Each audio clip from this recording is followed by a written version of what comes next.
And welcome back to Primetime News. And a special welcome once again to our viewers on TVJ International in the Cayman Islands and online at onespotmedia.com. We begin this evening with news from the campaign trail. The People's National Party is accusing the Jamaica Labour Party of stealing its ideas over the years.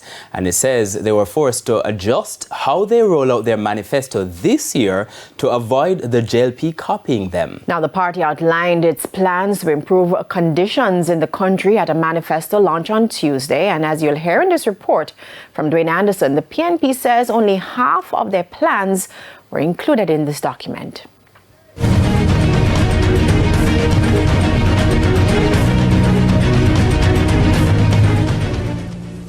One after the other, PNP officials detailed elements of the party's 53-page-long manifesto on Tuesday evening, and yet they say this is only a portion of their plans. Another set of proposals will be presented to the Jamaican people in the coming days. Those will likely come only after the JLP releases their manifesto. The PNP's leadership is being guarded with their ideas due to what they say are past experiences with the JLP. We've realized that whenever we put out something, what the JLP tries to do is just to modify what we put out. So we said we're going to build 50,000 houses. Sunday night, the Prime Minister said they're going to build 60,000.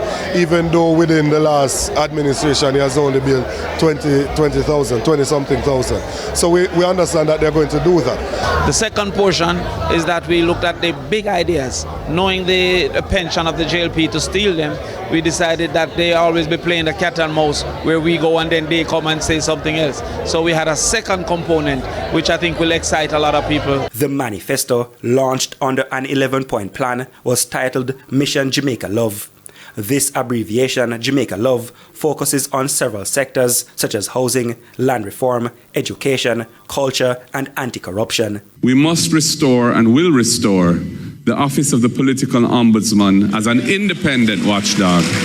We must ensure the independence and effectiveness of the Integrity Commission to enable it to pursue its statutory mandate without fear or favor, including desirable improvements such as the modification of the so-called gag clause. I've said in the coming elections there will be candidates who are under investigation for illicit enrichment, and the voters will not know who they are other than one. But will people even read the manifesto? It's a reality both parties grapple with each election cycle. There are some persons that won't read it, and that's why we have done audio versions of it, and it will be on the different platforms. We've done a patois version so that persons can understand it as well. And the smaller document will have some more bite-sized things that they can easily assimilate and understand. Not a lot of details, though, on how all the plans will be funded.